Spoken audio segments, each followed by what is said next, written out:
Un féru de Chevrolet fait l'impossible pour sauver un modèle rare de la famille des Pony Car. On a eu la piqûre dès le début, surtout les fins de semaine, les vendredis et les samedis soirs. On faisait des courses de vitesse, on va dire. On en a abîmé du matériel. Aujourd'hui, j'essaie de sauver ces voitures. Je ne peux pas toutes les sauver, mais au moins une ou deux. Tandis qu'un inconditionnel de Ford s'émeut à la vue de la voiture de ses rêves. Je suis arrivé chez lui, et quand il a retiré la housse et qu'il a vu les larmes couler sur mon visage, il a dit « Cette voiture est à toi ». Chrysler revisite la conception de son extravagante voiture musclée et devient le grand vainqueur de sa catégorie. 3 automobiles haute performance. Un combat en 3 rondes sur les routes d'Amérique du Nord. 3 hommes dont le cœur a été conquis au galop de leur Pony Car.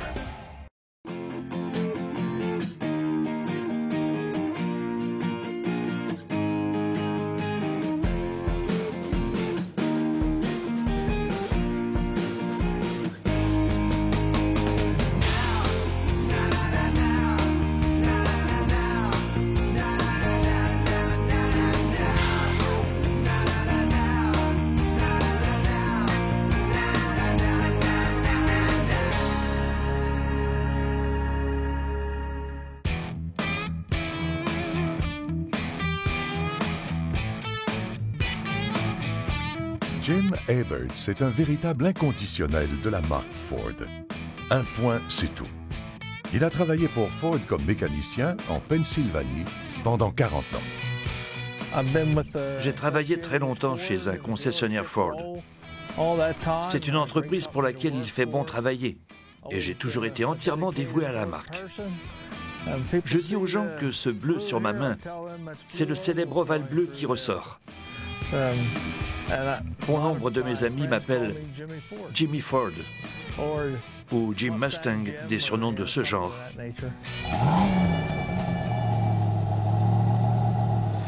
Jim a possédé plusieurs Ford Mustang dans sa vie, mais l'étalon dominant de sa horde, le plus précieux à ses yeux, c'est cette Mustang Boss 302 1970. Jim sait précisément pourquoi la Boss est sa préférée. Elle est associée au Pony Wars, un épisode de l'histoire de la course automobile qui remonte à 40 ans. À l'époque, les marques Ford et Chevrolet avaient transposé leur guerre des ventes sur les circuits de course, notamment les Trans Am Series, organisés par le Sports Car Club of America. À l'approche de la saison 1970, Ford met les bouchées doubles pour remporter le titre, car Chevrolet et sa fameuse Camaro ont gagné les 2 championnats précédents. Ford construit la Boss 302 pour mener la charge, ce qui donne lieu à l'une des saisons de course sur route les plus trépidantes de l'histoire des sports motorisés en Amérique du Nord. Ford en sort victorieuse, et pour Jim, cela justifie amplement de posséder une Boss 302. Voici ce qui forme la nature même de la Boss 302, un modèle que Ford n'a produit que pendant 2 ans, 1969 et 1970. La prise d'air est montée sur le filtre à air. Ford en a construit 1628 en 1969 et 7013 en 1970. C'est tout. Selon les normes de production, c'est vraiment très peu. La lunette arrière a des lames. Ce modèle possède des roues Magnum et un intérieur luxueux avec des décorations en bois. La Mustang de Jim lui a été proposée en 1977 par un ami conscient qu'il saurait apprécier l'histoire de ce modèle. Un jour, il est arrivé chez le concessionnaire et il a dit qu'il voulait vendre sa voiture et que ce soit moi qui l'achète. On n'a même pas parlé d'argent.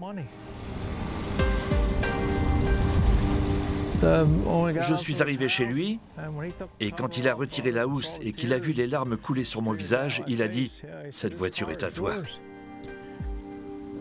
Ensuite, je lui ai demandé le prix et il m'a demandé combien j'étais prêt à lui donner. J'ai fait une offre, il l'a acceptée. Je crois qu'il aurait accepté même à $5 parce qu'il voulait que j'en devienne le propriétaire. C'était une journée chargée en émotions.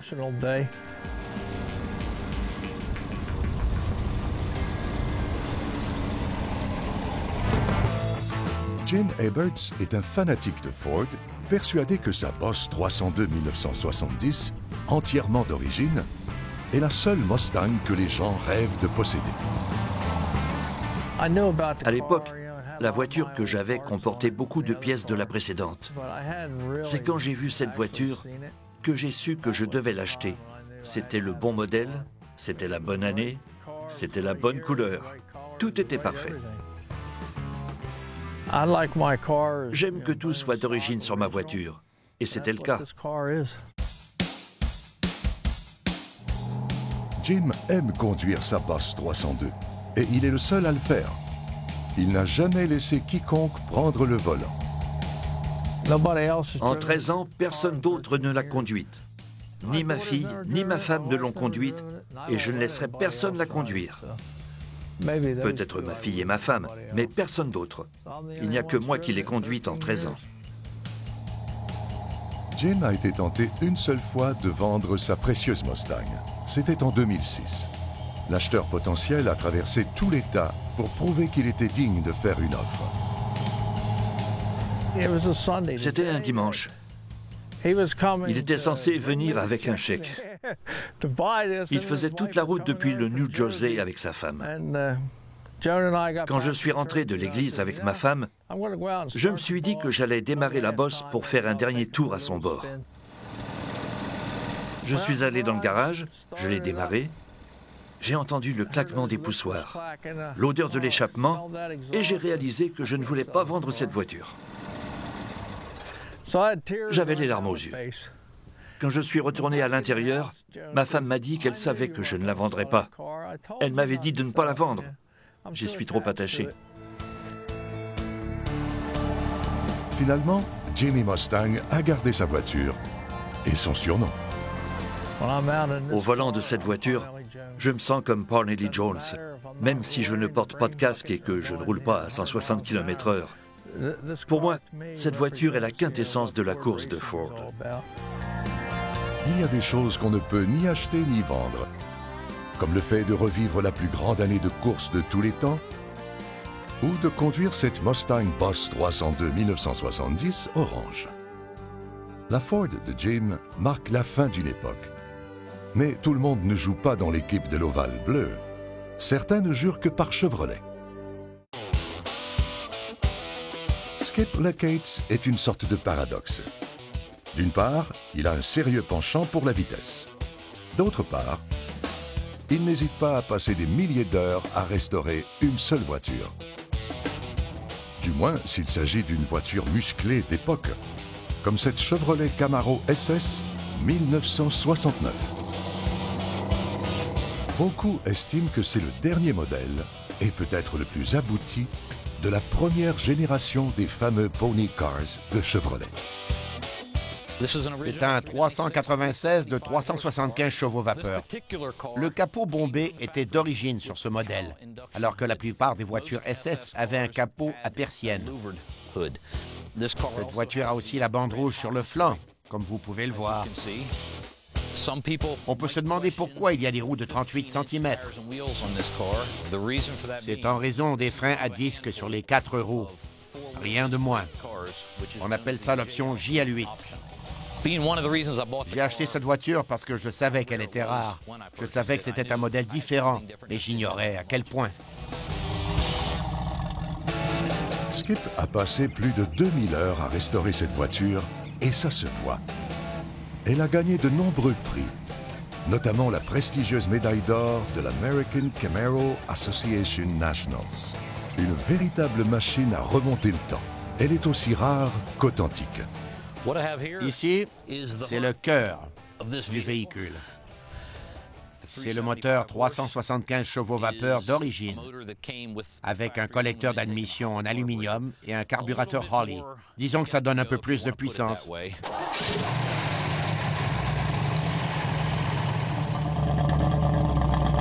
Comme vous le voyez, toutes les pièces sont d'origine. Le pot, l'alternateur, tout est d'époque. Et même le radiateur, que j'ai mis une éternité à trouver. On a dû acheter les réservoirs un à un. Ça a été laborieux, mais on y est arrivé. Tout a été reverni, replaqué, comme GM l'avait fait au départ, mais avec plus de soin. Même la batterie Delco, la R59, tout y est. Pour ce qui est de la puissance moteur, on est juste en dessous du modèle 427. Il tournait bien à l'époque. Je n'ai pas encore essayé de le pousser, mais je ne le ferai pas. C'est une voiture agréable à conduire. La détermination de Skip à restaurer cette voiture est sincère. Il a consacré plus de 600 heures à peindre la carrosserie. Pourquoi un tel dévouement? Peut-être parce qu'il sait bien qu'il est extrêmement rare de tomber sur une voiture de ce genre en si bon état. En fait, c'est un peu de sa faute. Beaucoup de ces voitures, et de ces moteurs en particulier, n'ont pas survécu. Disons qu'on ne les ménageait pas. On les poussait sur la piste de course le samedi, parfois aussi le dimanche. On les malmenait constamment. En toute franchise, elles n'étaient pas faites pour subir un tel traitement. Skip a grandi à York, en Pennsylvanie, où se trouve la piste d'accélération US 30. Adolescent, il adorait les gros V8, les capots bombés et les échappements doubles. À l'époque, Skip passait presque tout son temps libre à pousser ce genre de voitures à leurs limites et au-delà. Eh bien, on a eu la piqûre dès le début. On passait notre temps sur la piste. À York, il y avait une zone qu'on appelait la boucle, où tous les jeunes conduisaient le soir. Surtout les fins de semaine, les vendredis et les samedis soirs. On faisait, disons, des courses de vitesse. Ces courses de vitesse ont fait de Skip un amateur de Chevrolet, mais aussi de puissance. Malheureusement, il n'était pas toujours respectueux des voitures. On en a abîmé du matériel. Sur ma première voiture, j'ai changé le moteur 9 fois en 5 ans. Malmener sa voiture toutes les fins de semaine avait des conséquences. À l'époque, et je ne pense pas qu'on me contredira, la plupart des gens n'avaient qu'une seule voiture. Ce n'était pas comme aujourd'hui. Alors, si on abîmait sa voiture, il fallait la réparer, parce qu'on devait aller au travail le lundi, ou à un rendez-vous galant le samedi soir. On avait besoin de sa voiture.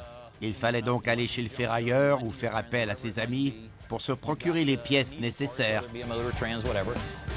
Le samedi après-midi, on installait les pièces sur la voiture et le soir même, on était d'attaque. Les voitures musclées des années 1960 qui ont subi ce genre de réparation à l'emporte-pièce n'ont pas la valeur des modèles d'origine, qui sont très convoités. Dans le milieu automobile, on appelle survivante une voiture qui n'a que des pièces d'origine.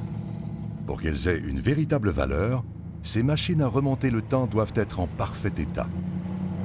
D'autant plus que les survivantes, avec leurs composantes d'origine, doivent afficher aussi leur numéro de série. Quant à Skip, peut-être pour essayer de se racheter, il souhaite sauver autant de survivantes que possible. Pas toutes, mais peut-être une ou deux. En plus d'être une survivante, la Camaro de rêve de Skip devait être noire, avec frein à disque aux 4 roues. Quand je suis allé voir cette voiture en 1987, la première chose que j'ai vérifiée, c'est que le noir était la couleur d'origine. Et c'était le cas. Et comme elle m'avait été présentée comme le modèle avec l'option des freins à disque aux 4 roues, je voulais aussi m'en assurer. Ce n'était pas difficile de voir que la voiture n'avait pas été modifiée. Ces deux éléments, plus le gros bloc moteur, ont suscité mon intérêt. Effectivement, cette beauté d'acier avait quitté l'usine de Chevrolet vêtue de noir. C'est probablement la couleur la plus difficile à restaurer, car la peinture noire révèle le moindre défaut ou imperfection de la carrosserie. Il faut donc une bonne dose d'expérience et de patience pour préparer une voiture musclée en vue de la repeindre en noir. Skip a les deux. Il a fallu 580 à 600 heures pour repeindre cette voiture. On partait de loin et, à vrai dire, on a fait les choses un peu différemment. Au lieu d'appliquer une couche de base puis une couche transparente, on a opté pour une peinture à étapes uniques. Ça nous a forcé, au bout du compte, à faire un ponçage à la main supplémentaire. Alors, on a fait un ponçage de plus entre les deux couches de peinture. C'était indispensable pour obtenir un résultat impeccable sur une carrosserie de couleur noire et pour que la voiture soit parfaite. C'était difficile, mais ça en valait la peine. Les Camaro de la fin des années 1960 sont issus d'une époque où la performance était plus importante que la consommation d'essence. C'était sur la piste et sur la route qu'on faisait sa réputation. Alors que les pilotes de course se disputaient les Trans Am Series à bord de Camaro et autres pony cars, on retrouvait les mêmes modèles sur les routes, ce qui alimentait l'engouement pour les voitures musclées. Si à l'époque il s'agissait de jeunes dans la vingtaine, 40 ans plus tard, ces baby boomers cherchent à remonter le temps et à retrouver les voitures légendaires de leur jeunesse. J'ai passé 2 à 3 000 heures sur cette voiture. J'ai passé beaucoup de temps à faire les marchés aux puces, à la recherche de pièces. Mais ça ne me pose aucun problème. C'est un passe-temps qui me procure beaucoup de plaisir. Je ne dis pas que je ne recommencerai pas, mais c'est tellement difficile de mettre la main sur les bonnes pièces d'occasion en bon état que ça peut en décourager plus d'un. Cela dit, je n'ai aucun regret. Je suis extrêmement satisfait du résultat. Je vais traiter cette voiture bien mieux que les précédentes. Dans le cas de Skip Leckatz, la ligne d'arrivée est synonyme de bonheur. Il a trouvé et ramené à la vie la Chevrolet Camaro SS 1969 et ce parcours a été la plus belle des aventures. Un capot long, un coffre court, 2 portes et un imposant moteur V8. À la fin des années 1960, la combinaison de ces 4 éléments a engendré une création américaine tout à fait unique, le Pony Car. Cette voiture était en concurrence directe avec la Chevelle SS, la Mustang Boss et les autres voitures musclées comme la Pontiac GTO, la Buick GSX, ce genre de modèle. C'était la grande époque des voitures haute performance. En 1964, 2 semaines avant que Ford ne sorte sa fameuse Mustang, Plymouth présente au marché nord-américain son nouveau coupé sport, la Barracuda, qu'on a fini par appeler tout simplement la Cuda. 5 ans plus tard, tandis que la guerre des pony cars fait rage, Plymouth redessine la Barracuda qui a désormais une allure plus musclée et des ajouts associés à la vitesse, comme un moteur EMI, un capot shaker et une boîte à 4 vitesses avec un levier à crosse. Le National Automotive and Truck Museum à Auburn, dans l'Indiana, abrite une EMI Cuda bien particulière. C'est l'un des modèles les plus rares de Cuda 1970 à l'échelle de la planète. Dans les studios de conception, on appelle une telle voiture une étude de temps, et ce n'est pas destiné à la vente. C'est la première EMI Cuda qui est sortie de l'usine. Un moteur de 7 litres pouvant développer 425 chevaux vapeur. C'était une étude de temps. On la démontait, on la remontait, on la démontait, on la remontait, pour que les mécaniciens sachent combien de temps il fallait pour la réparer, le cas échéant. En 1970, on pouvait recevoir chez son concessionnaire sa Cuda équipée de l'un des 8 ensembles moteurs disponibles, y compris l'un des moteurs V8 les plus puissants de l'époque. Le cœur et l'âme de ce véhicule, c'est le moteur.